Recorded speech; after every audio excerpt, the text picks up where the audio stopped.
हाँ जी, अपन आज इस लेक्चर में electrical machine chapter 2 field and torque पढ़ रहे हैं।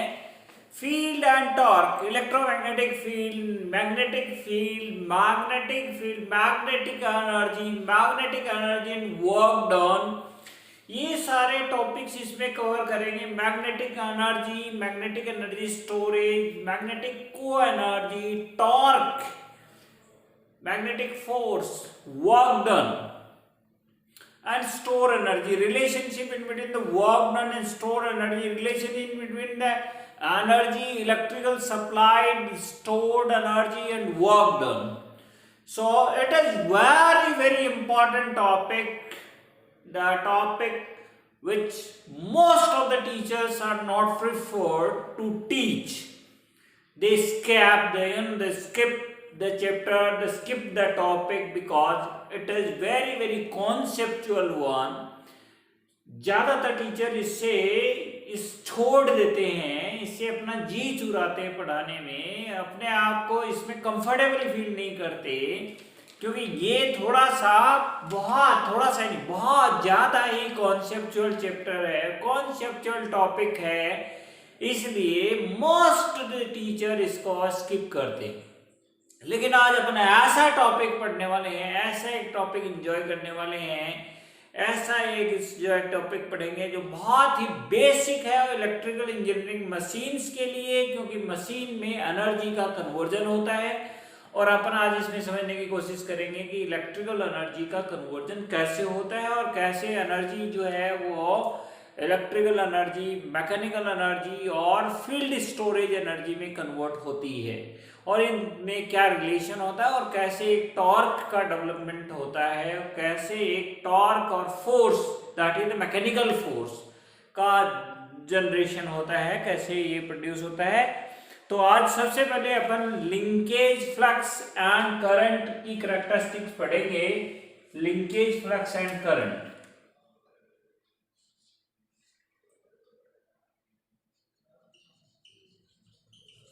linkage flux and linkage flux versus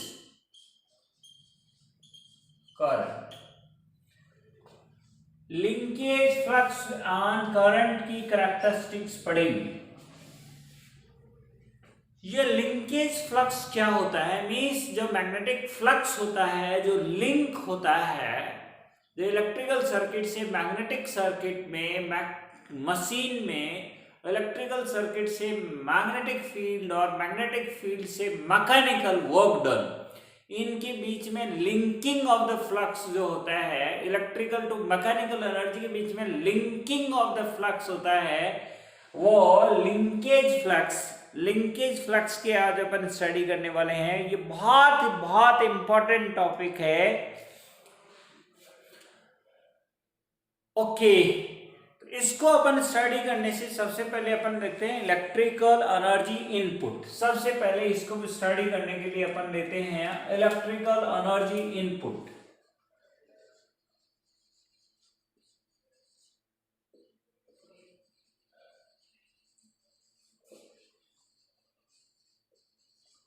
electrical energy input, जो इलेक्ट्रिकल एनर्जी इनपुट दी जाती है वो कैसे कन्वर्ट होती है, तो उसके लिए ये कोई आपका कोर है, फेरोमैग्नेटिक मटेरियल का अपन कोर यूज करते हैं। किसका? फेरोमैग्नेटिक मटेरियल का। और इस कोर को यहाँ एक डीसी सप्लाई या एसी सोर्स से सप्लाई देते हैं। यहाँ एक कोई इसका इंटरनल रेजिस्टेंस हो सकता है और इससे एक और मटेरियल को अपन वाउंड करते हैं। कोर मटेरियल को वाइंडिंग करने के लिए मैं जो वायर यूज करता हूँ उसका कलर मैं डिफरेंट ले लेता हूँ, क्योंकि एक ही कलर दिखेगा तो दोनों में डिफरेंशिएट नजर नहीं आएगा, आप डिफरेंशिएट नहीं कर पाएंगे। तो अपन इनको डिफरेंशिएट करने के लिए वायर है, वो कोर है, इनको डिफरेंशिएट करते हैं और ये इस कोर पे वाइंडिंग वाउंड कर रखे।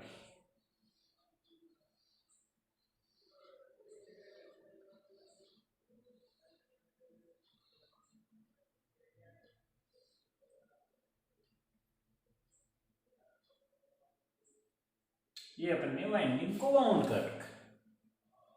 ये कोयल है और कोयल के ऊपर अपन ये आर इसका इंटरनल रेजिस्टेंस है, ये इसका भी वोल्टेज है, ये आई करंट फ्लो करता है, आई इसमें करंट का फ्लो होता है।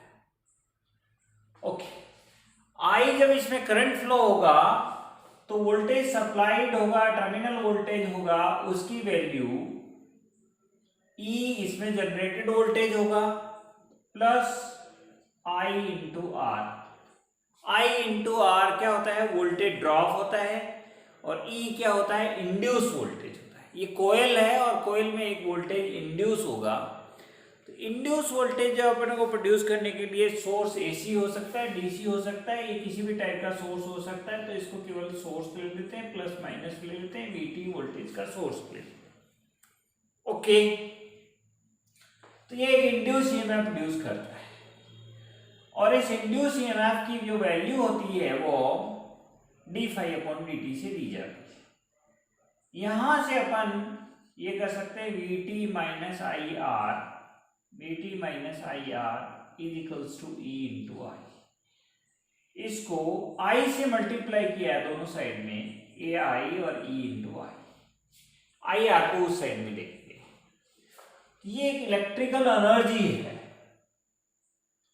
इलेक्ट्रिकल एनर्जी है। इसको मैं दोबारा लिखूं तो V T minus I, V T into I that is the input power, minus I square R that is the power loss in the resistance of the circuit, that is E into I. इसको मैं D T से multiply कर देता हूं, E into I into D T. ये power है, और power को मैंने किसी टाइम से मल्टीप्लाई कर दिया है। पावर को यदि अपन टाइम से मल्टीप्लाई करते हैं तो क्या आता है, वर्क डन। पावर को अपन यदि टाइम से मल्टीप्लाई करते हैं तो वर्क डन आता है। तो ये पावर से इलेक्ट्रिकल वर्क डन हुआ है, इलेक्ट्रिकल वर्क डन हुआ है। इस इलेक्ट्रिकल वर्क डन को अपन समझने की कोशिश करते हैं। ई की जो वैल्यू होती है वो D phi upon D T है, D psi upon D T कर लेते हैं इसका। इलेक्ट्रिकल एनर्जी जो है उसकी value D psi upon D T है। ये क्या है, इलेक्ट्रिकल एनर्जी है। ये क्या है, इलेक्ट्रिकल एनर्जी। ये किस में कन्वर्ट हो गई, लिंकेज ऑफ फ्लक्स में कन्वर्ट हो गई। ये साई क्या है, linkage flux, linkage flux, magnetic flux. और ये चेंज ऑफ लिंकेज फ्लक्स से directly proportional to induce voltage होता है। ये लेंस ऑम्स, ये फैराडे लॉ, फैराडे का। ओके, इसको मैं दोनों साइड से आई से मल्टीप्लाई कर देता हूं, डी टी से मल्टीप्लाई कर देता हूं, तो ये E into I into D T हो जाता है। तो ये आई यहां जाता है, D psi upon D T, और डी टी से डी टी कैंसिल हो जाता है, तो डी साई हो जाता है। ओके, तो ये E into I into D T, ये क्या हुआ, electrical power supplied minus power loss means the net power supplied, net power into time is the work done, electrical.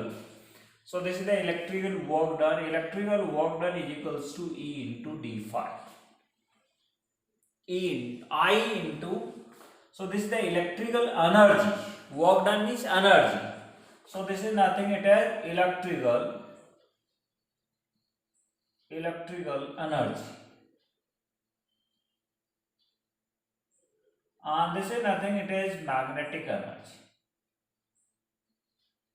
magnetic energy. Means here what happens, there is no any moving part, there is no any moment, only whatever the current is feeded to the coil, it is converted into the mechanical. जो भी power अपन feed करते हैं इसमें वो magnetic energy में convert हो जाता है। सो मैग्नेटिक एनर्जी, तो इलेक्ट्रिकल एनर्जी से एक मैग्नेटिक एनर्जी में कन्वर्जन हो गया है।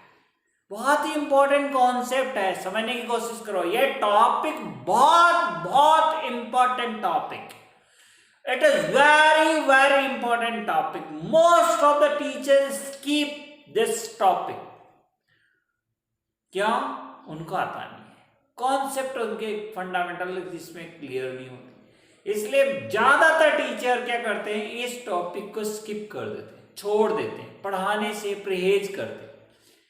मैं इस टॉपिक को आपको क्लियरली समझा रहा हूं, आपको पूरे टाइम तक इसमें बैठे रहना है, बहुत ही कंसंट्रेशन के साथ इसको समझने की कोशिश करना है। मैं पिछले 22-23 साल से 23 ईयर से इस सब्जेक्ट को पढ़ा रहा हूं और बहुत बेसिक लेवल से इस सब्जेक्ट को पढ़ा रहा हूं।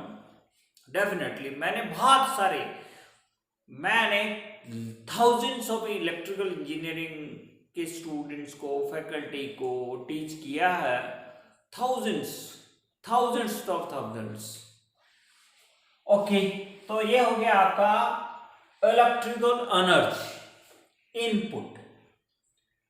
ये क्या है, input electrical energy, input electrical energy,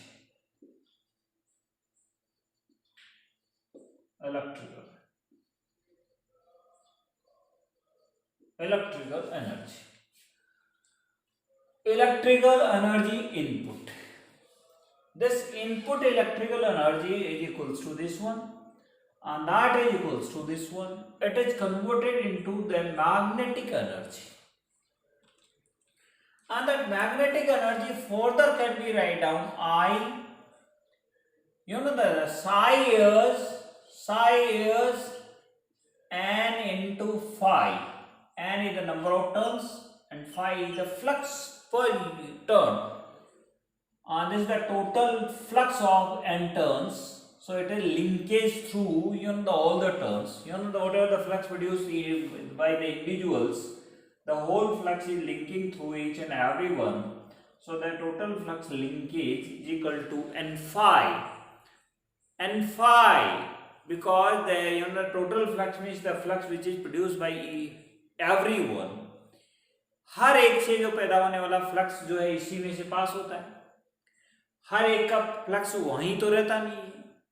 तो टोटल फ्लक्स जो इस सर्किट में लिंक होगा, इस मैग्नेटिक सर्किट इसको बोलते हैं, इसमें जो लिंकेज ऑफ फ्लक्स होगा वो हर एक का फ्लक्स होगा, तो एन फाई इसमें फ्लक्स लिंकेज होता है। तो मैं इसको डी फाई को एन फाई लिख देता हूं, तो एन बाहर आ जाता है और डी साई की जगह डी फाई हो जाएगा।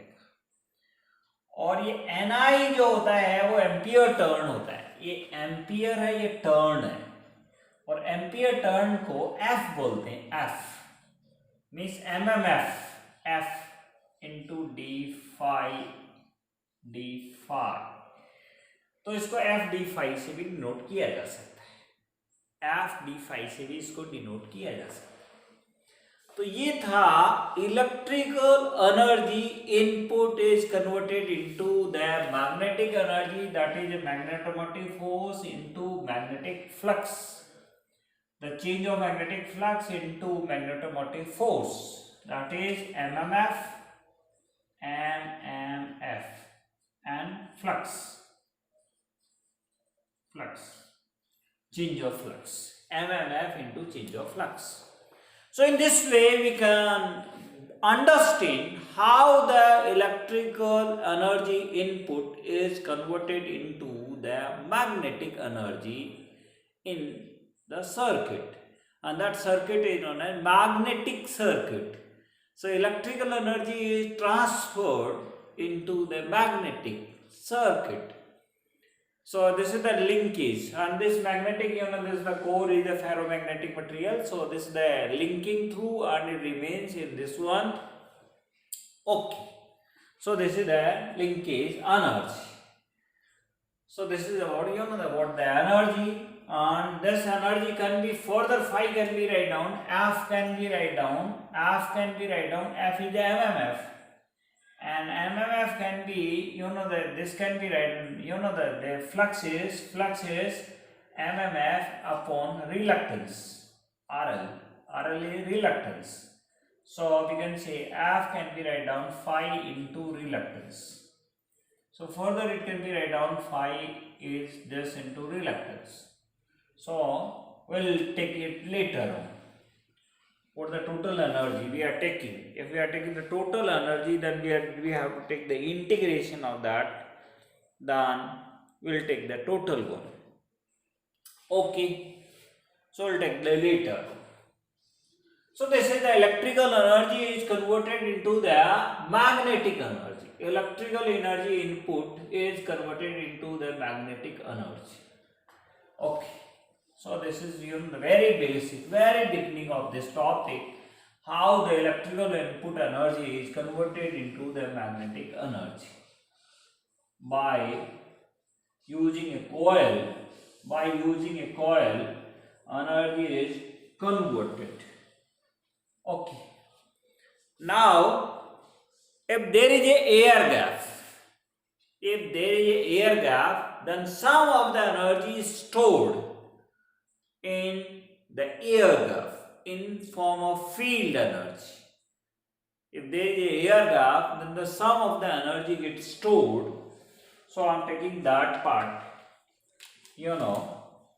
Suppose that there is a plunger or relay. We are taking this as a relay.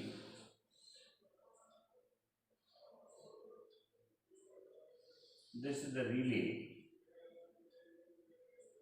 Okay.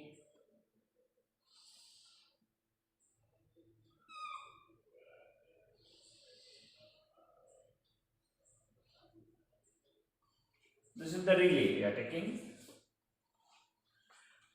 In this relay, we are taking this, the relay is the 3D, we are taking the picture is the 3D picture of relay. 3D picture of the relay. Like this.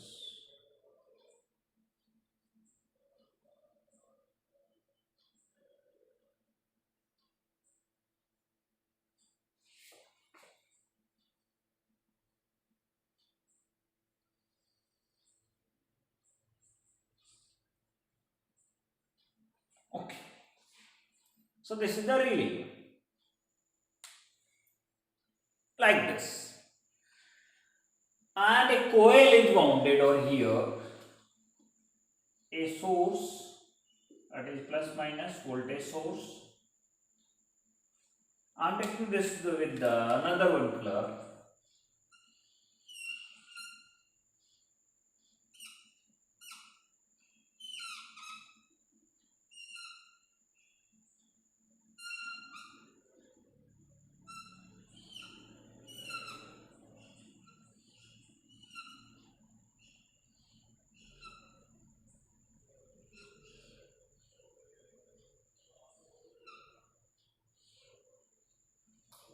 Okay.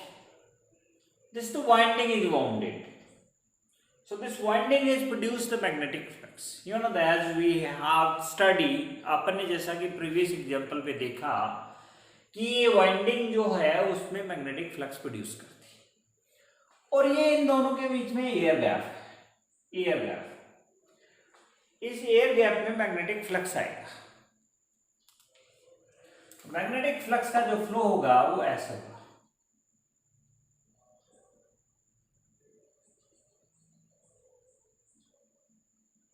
ये magnetic flux का flow. इन दोनों के बीच में ये air gap, okay, and turn है, और मैंने यहां एक स्विच लगा दिया है। इस स्विच के ऑन करते ही ये करंट फ्लो होना स्टार्ट हो जाता है। एक स्विच एस, ये भी वोल्टेज का सोर्स है वीटी। ओके, अब इसको अपन समझने की कोशिश करते हैं। इसमें जो भी एनर्जी आएगी that is the electrical energy, electrical change in electrical energy, or the supplied form in change in electrical energy is change in energy stored in a field plus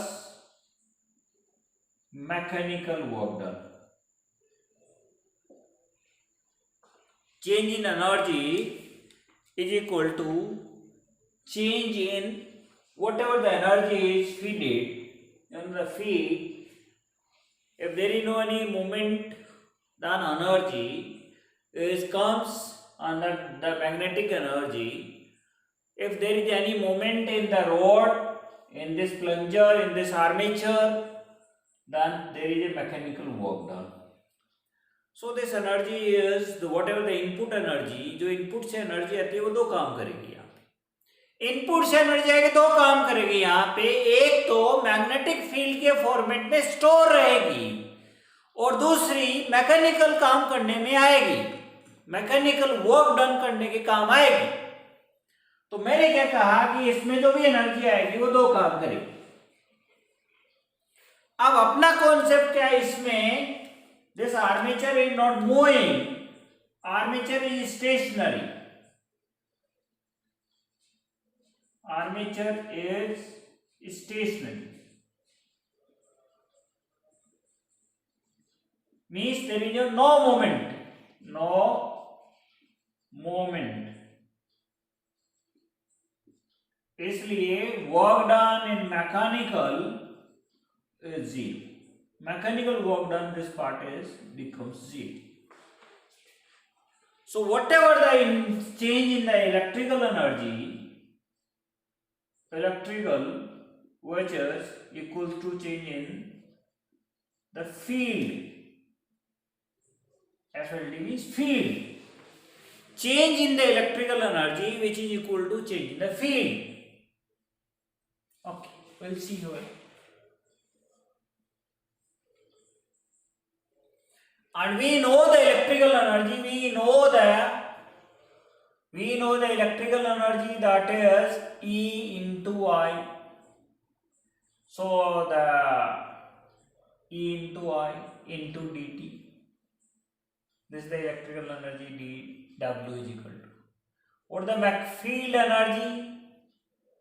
That we know, I into d phi. I into d phi. Both are equal. So we are taking here the linkage flux, means the phi, d phi, and current, that is I. So the characteristic in between these two. So there is a line, and here on this axis we denoted the phi, and on this axis we are denoting the I.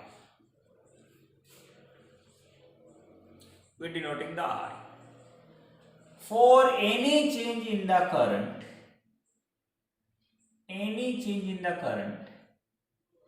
there will be the change in the flux linkage. Any change in the current, that is di, there is a change in the flux, that is d phi, d psi. So this is the area.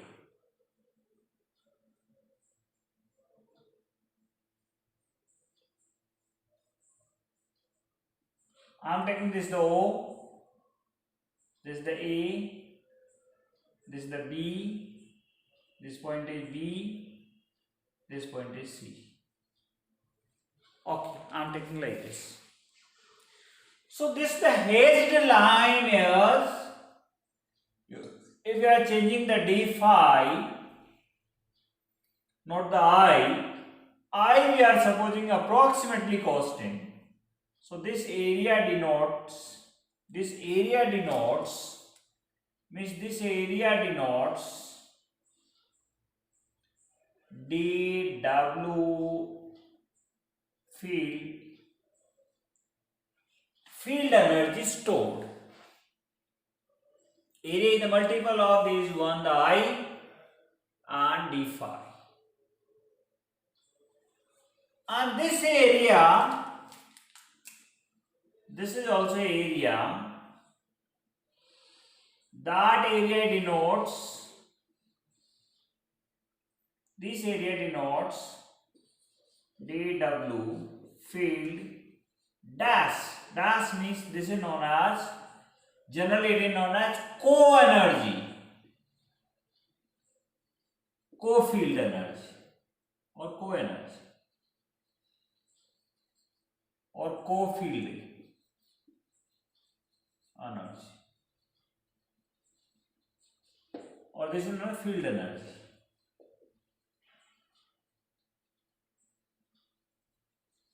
Field energy. So there are two energy form.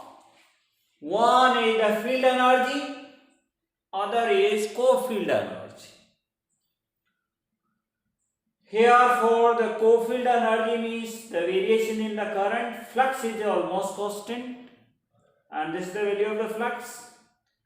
And this is the current is this one, and there is a variation in the linkage flux. Linkage. So there are two factors. One factor can be denoted like this one.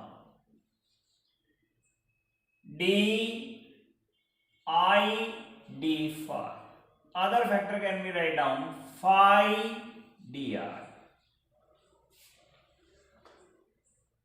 That's it. You know, the sum of these two is approximately 0. So we can say I d phi is equals to minus psi di. So they are equal in magnitude, they are equal and opposite in sign. Physically there is no any significance of this energy. This is the co-energy.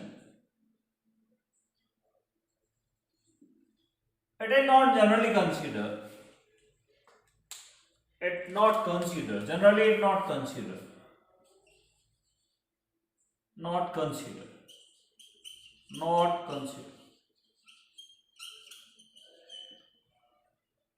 No physical significance.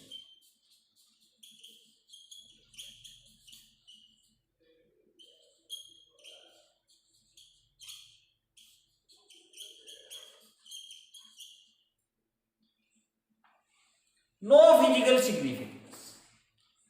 But it is generally used to find out the force.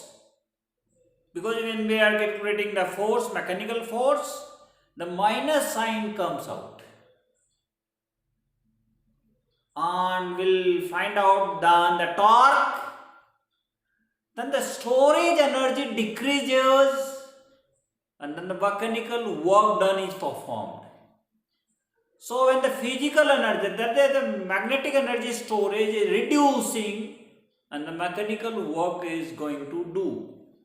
So there is a relation, there is a negative term comes. So to overcome or to explain that negative term, we are taking negative sign from here. You know that they both are equal and negative. So it is used. Means after after 15 minutes in this particular lecture, we'll see what the use of this factor. Otherwise also you can remember it. There is only physical significance of this co-energy, but this is used where the minus sign is replaced. You know the minus sign comes when we are calculating the mechanical force and mechanical torque generated in electrical machine.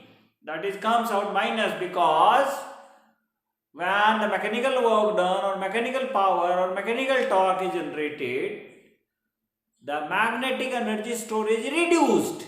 So they are opposite in nature. When the mechanical energy reduce, magnetic energy reduce, mechanical energy gains. So to remove that minus sign from the equation, we are using minus sign from here. Both are equal and the minus sign. So the minus sign taken from there. Okay. Otherwise there is no physical significance. So there is a 2, and this is the linkage flux versus current characteristic. This is linkage flux versus current characteristics, and the area I show here the wider area. This is not so wider one. This is very thinner one. So when we are taking the change in flux, current taking as a constant. So why the current constant? Because this area is very lesser one. So the current is almost remains a constant. And when we are taking variation in the current, flux we are taking as a constant. So when the flux is constant means this area is very less one. So overall we are taking that this area is very lesser one. I explain you know that I take this wider one to explain you. आप लोगों को समझाने के लिए मैंने इस area को wider लिया है जिससे अच्छी तरह से आपको दिखे और समझ में आ जाए. अदरवाइज ये करंट कांस्टेंट लेते हैं तब ये फ्लक्स में वेरिएशन दिखाते हैं और जब फ्लक्स कांस्टेंट लेते हैं तो करंट में वेरिएशन दिखाते हैं. ऊपर वाला कांस्टेंट लेंगे तो करंट में वेरिएशन दिखाएंगे, ये कांस्टेंट लेंगे तो इसमें वेरिएशन दिखाएंगे. दोनों एक साथ वेरी नहीं करती. एक को पार्शियली कांस्टेंट लेते हुए दूसरे में वेरिएशन को अपन देखने की कोशिश करते हैं. ओके इस तरह से अपन इसके फिनोमिना को समझने की कोशिश कर रहे हैं. तो अब अपन ने समझा यहाँ पे क्या क्लियर करने की कोशिश की है, what the characteristics in between and what the relationship in between. So there is no any mechanical work done. First thing, there is a two energy. One is the electrical energy is converted into the magnetic energy only. There is no any mechanical work done. So dW electrical is equals to dW field plus dW mechanical. So there is no any mechanical over here because it is not in motion, not movement. No movement. So this is we are taking as a 0. So here the dW electrical is equal to dW field, and we know dW electrical and we know dW field. So dW field is equals to I d phi. dW field is I d psi. So if we will find out the total field work, total field energy stored, we are taking the integration, and then phi is vary from 0 to psi. So I into d psi. So this is the total work done. So it is the total work done is converted into the field energy. So it is equal to I into psi. You know, it is I into d psi. Psi we are taking the limit is 0 to this. So it is I into d psi. So this is I into d psi. We are taking the limit of this psi. Otherwise, if there is an I into d psi is, as we are seen from the picture, from the characteristic,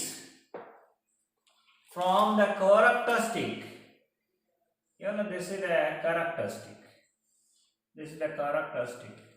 So this is the I, and this is the I, and this is the psi, and it is vary from 0 to this one. This is the I. So this is the O, this is A, this is B, this is C. So I into psi is the area O C A B.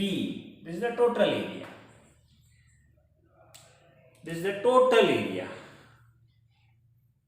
But you know, this is the total area.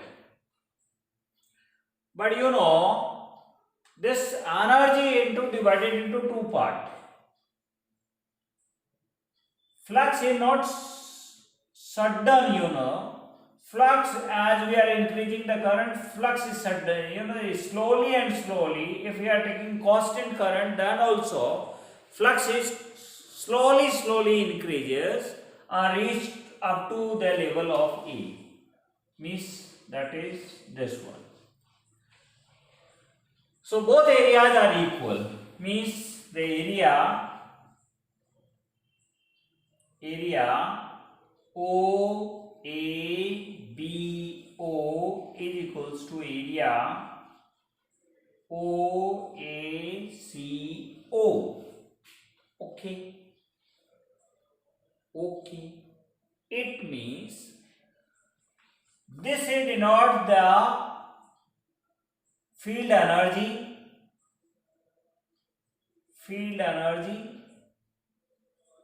this is known as co-energy, co-field energy. Both are equal. Field energy and co-field, both energies are equal. It means we are denoting the field energy and co-field energy, they are equal to each other. So definitely we write down the field energy is equal to co-field energy F dash is equals to 1 upon 2 I into psi, or it is equals to 1 upon 2 F into phi. You know, this can be written down I, and the psi can be written down n into d phi upon dt, n into d phi. So n phi is nothing f into d phi. So this is the I d psi, this is f d phi. So this is both. You will try to understand. You know, this is very basic concept. You know, this is the area. It is the field area. It the field storage energy. It denotes the storage energy, work done. So this area is equal to this one area. This energy is known as field energy. This is known as co-field energy or co-energy. There is no any physical significance. We are not considering this one. We are not calculating this one. Only, you know, this is taking, you know, for further use. We will understanding here for further use. आगे के लिए हम इसको समझ रहे हैं. बाकी इसका अभी अपन कोई यूज नहीं कर रहे हैं. बस अब इन समझ रहे हैं कि दोनों बराबर होती हैं. बस इतने से समझ रहे हैं.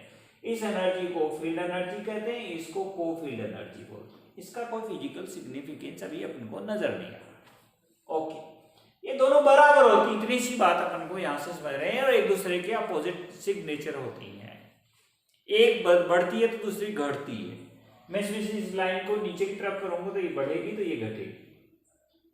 ऊपर ले जाऊंगा तो नीचे वाली बढ़ेगी तो ऊपर वाली घटेगी.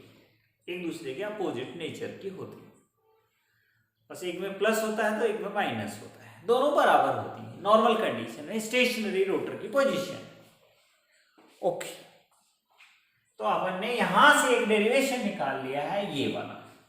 मीन्स इसमें फील्ड एनर्जी को अपन ऐसे लिख सकते हैं जी. क्या लिख सकते हैं फील्ड एनर्जी को? बहुत इंपॉर्टेंट टर्म अपने पास आ गई है. बहुत इंपॉर्टेंट टर्म अपने पास आ गई है. और ये आप इलेक्ट्रिकल इंजीनियरिंग को समझना है, एनर्जी कन्वर्जन के वर्किंग प्रिंसिपल को समझना है, तो इस टॉपिक को, इस लेक्चर को बहुत ही कंसंट्रेशन के साथ समझने की कोशिश करें. मैं बहुत ही फंडामेंटली इस सब्जेक्ट को, इस टॉपिक को आपको एक्सप्लेन कर रहा हूं. बहुत सारे teacher, most of the teacher इस टॉपिक को 95% टीचर इस टॉपिक को स्किप कर देते, पढ़ाते ही नहीं. ओके, आपने ये समझ लिया है कि फील्ड एनर्जी जो होती है उसकी वैल्यू होती है 1/2 I इंटू साई. ओके, ये जो साई होता है ये फ्लक्स लिंकेज होता है. और इस फ्लक्स लिंकेज की जो वैल्यू होती है, फ्लक्स लिंकेज की वैल्यू होती है वो L इंटू आई होता है. L इंडक्टेंस होता है, I flux linkage directly proportional to current flow होता है. ये इसका फॉर्मूला दिया है. इसलिए इसको मैं लिख सकता हूँ 1/2 साई L I, तो I तो ये हो गया L इंटू आई स्क्वायर.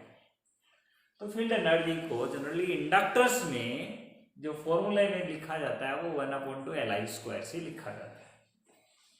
मैं इसको I की वैल्यू फाई अपॉन L लिख सकता हूं, तो 1/2 साई स्क्वायर अपॉन L से भी नोट कर सकता हूं. कोई फर्क नहीं पड़ता, इसको ऐसे भी नोट किया जा सकता है. ओके,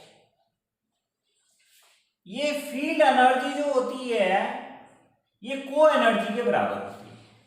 और को एनर्जी को F इंटू साई से डिनोट किया जाता है. इसकी वैल्यू को 1/2 f इंटू फाई से भी डिनोट किया जाता है, और फाई का जो रिलेशन होता है वो f अपॉन रिलक्टेंस होता है। फाई फ्लक्स होता है, फ्लक्स होता है mmf अपॉन रिलक्टेंस।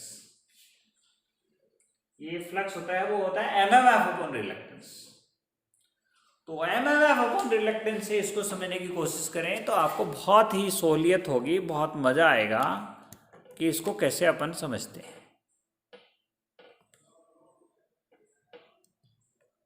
ओके, तो आप इसको समझने की कोशिश करें तो फील्ड की एनर्जी को दूसरा फॉर्मूला में यहां अपन समझा सकते हैं, एफ और एफ की वैल्यू फाई इंटू रिलक्टेंस होता है। तो ये हो गया 1/2 f into this is equal to 1/2 f की वैल्यू होगी 10 into reluctance, so phi square into reluctance. ये जैसे एनर्जी का जो फॉर्मूला इलेक्ट्रिकल सर्किट में होता है आई स्क्वायर आर, वैसे ही फॉर्मूला है। ओके, इस फॉर्मूले को आप ऐसे भी लिख सकते हैं, एफ की बजाय साई को रिप्लेस कर दिया है बाई रिलक्टेंस से, तो ये आ जाएगा 1/2 f स्क्वायर अपॉन रिलक्टेंस। और रिलक्टेंस जो होता है उसको, रिलक्टेंस को 1/परमियंस से लिखते हैं, तो ये हो गया F square into del. Del को यहां पे परमियंस कहते हैं,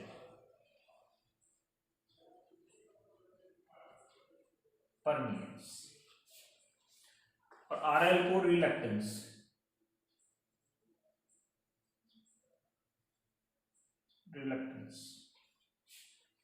और डेल को परमियंस। ओके, ये मैंने आपको समझाने की कोशिश की है। इसको बोलते हैं, ये जो टॉपिक अपन ने पढ़ा है ये है linkage flux versus current characteristics, पहली बात। दूसरा अपन ने इसमें समझने की कोशिश की है फील्ड स्टोरेज एनर्जी। ये है field storage energy, field storage energy, और इस फील्ड स्टोरेज एनर्जी की वैल्यू ये होती है। तीसरी बात इसमें अपन ने समझी कि फील्ड स्टोरेज एनर्जी के साथ एक दूसरी एनर्जी होती है, को एनर्जी होती है, और दोनों एक दूसरे के बराबर होते हैं, और यहां से 1/2 ये फॉर्मूले में आ जाता है। ओके, ये तीन चीजें अपन ने यहां से क्लियर करने की कोशिश की।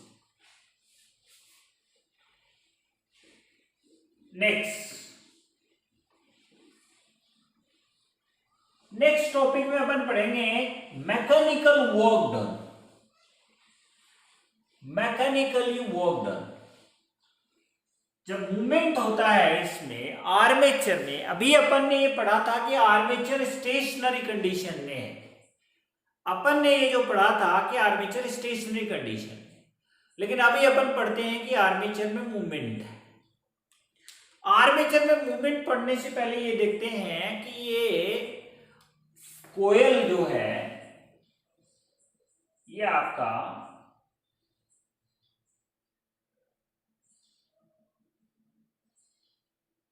इसको रिले बोलते हैं, और इस रिले में वाइंडिंग की हुई है, सोर्स लगा रखा है प्लस माइनस। एक तो ये ओपन पोजीशन है, और दूसरा इस रिले की क्लोज पोजीशन है।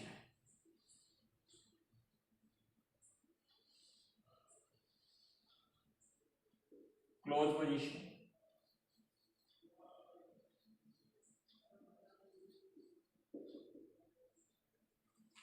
दोनों के यदि फ्लक्स की वेव फॉर्म और एनर्जी की वेव फॉर्म, यदि एनर्जी का डायग्राम बनाएं, तो ये जब ओपन पोजीशन में है तो एयर गैप है, ये गैप, और इस गैप होने की वजह से यहां मैग्नेटिक सैचुरेशन नहीं आता है।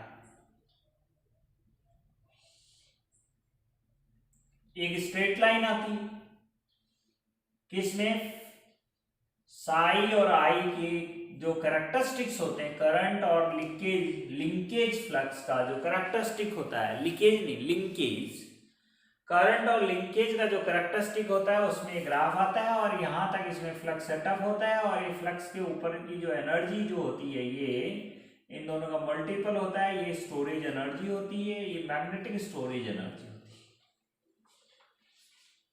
क्या होता है?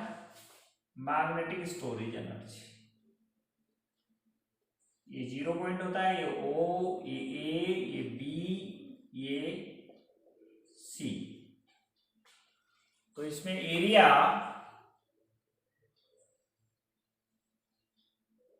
OABO is equal to magnetic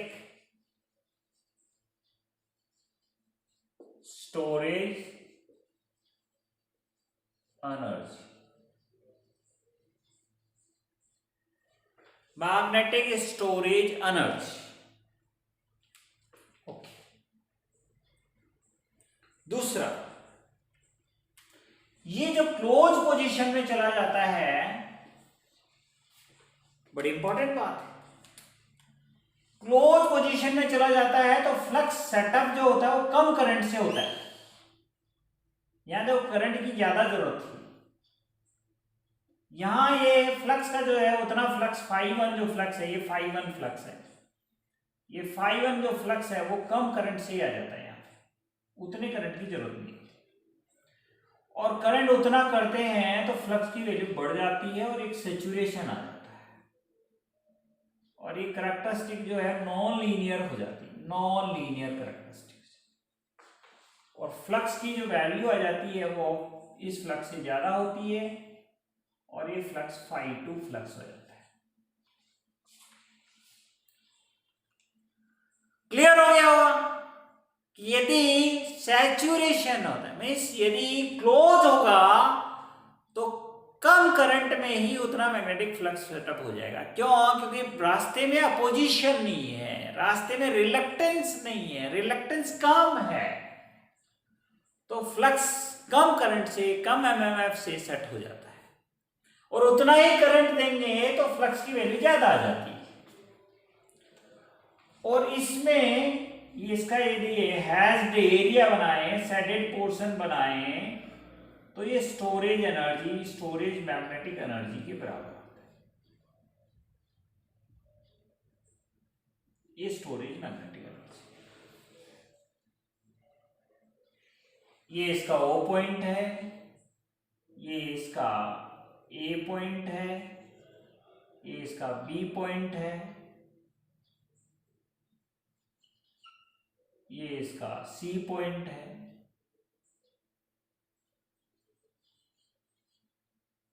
ये इसका D पॉइंट है, ये इसका E पॉइंट है, F पॉइंट है।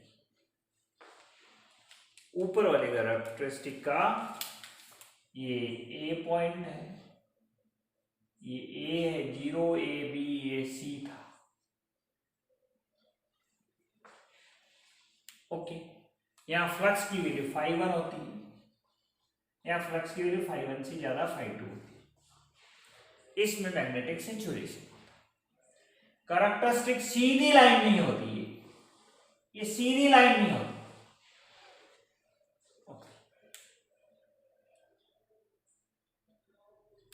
मीन्स उस लाइन को यहां पे देखने की कोशिश करें तो वो लाइन यहां होती है,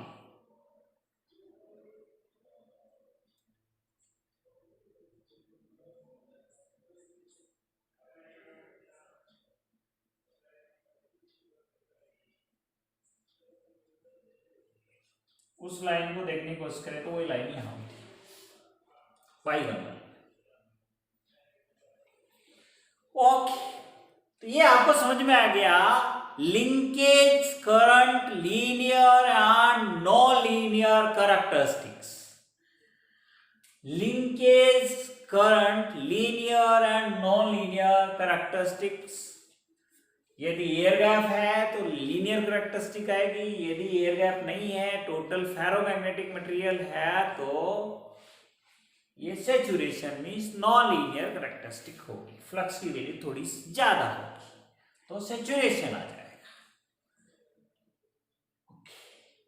ये जो हैज्ड एरिया है ये स्टोरेज एनर्जी को है, तो ये मैग्नेटिक स्टोरेज एनर्जी हो सकता है, दोनों एनर्जी बराबर हो। क्लियर हो? तो ये अपन ने इसमें समझने की कोशिश की है कि ओपन और क्लोज जो आर्मेचर पोजीशन है, ये ओपन आर्मेचर पोजीशन है और ये क्लोज्ड आर्मेचर पोजीशन है। क्लोज्ड आर्मेचर पोजीशन, यहां जो ये है ये क्लोज्ड है और यहां ये ओपन था। ये इसकी कैरेक्टरिस्टिक है, ये इसकी एनर्जी है। ओके, क्लियरली आपको बहुत ही बेहतरीन तरीके से समझ में आ गया होगा। बहुत ही फंडामेंटल टॉपिक, बहुत ही फंडामेंटल टॉपिक। ये एनर्जी कन्वर्जन इलेक्ट्रिकल मशीन में कैसे होता है, कैसे इलेक्ट्रिकल एनर्जी से मैग्नेटिक एनर्जी में कन्वर्ट होता है, कैसे मैग्नेटिक एनर्जी सैचुरेशन रीजन में जाती है। ज्यादातर इलेक्ट्रिकल मशीन सैचुरेशन के लिए डिजाइन होती है। They are design for operate in saturation region because ferromagnetic material की बनी हुई होती है और एयर गैप अपन कम से कम रखने की कोशिश करते हैं। एयर गैप यदि ज्यादा होगा तो सैचुरेशन आ ही नहीं सकता, लेकिन अपन तो एयर गैप रखते ही नहीं है, या कम से कम as mechanical possible, as physically possible, as the minimum the air gap, जितना पॉसिबल हो सकता है उतना कम से कम एयर गैप रखते हैं। तो कम रखेंगे एयर गैप तो ज्यादा फेरोमैग्नेटिक मटेरियल ही रहेगा, तो गैप कम रखेंगे तो सैचुरेशन आएगा ही आएगा। तो ज्यादातर इलेक्ट्रिकल मशीन जो होते हैं सैचुरेशन रीजन के लिए डिजाइन की जाती है, सैचुरेशन के लिए बनी होती है। सैचुरेशन के लिए बनी होने का मतलब ये होता है कि कम कोर मटेरियल में ज्यादा फ्लक्स ले जाया जा सकता है।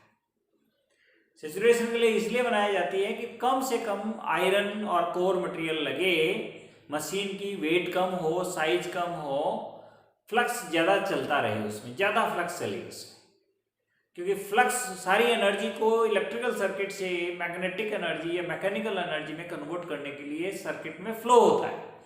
वो इलेक्ट्रिकल सर्किट से मैग्नेटिक सर्किट में एनर्जी का फ्लो होता है, फ्लक्स का फ्लो होता है, एनर्जी का फ्लो होता है। तो एनर्जी जाती है, वो कन्वर्ट होती है वो। तो पर सेकेंड एनर्जी का फ्लो इलेक्ट्रिकल फ्लो हो रहा है, उतना ही मैग्नेटिक फ्लो होना चाहिए। तो मैग्नेटिक फ्लो होने के लिए फ्लक्स की वैल्यू ज्यादा होनी चाहिए।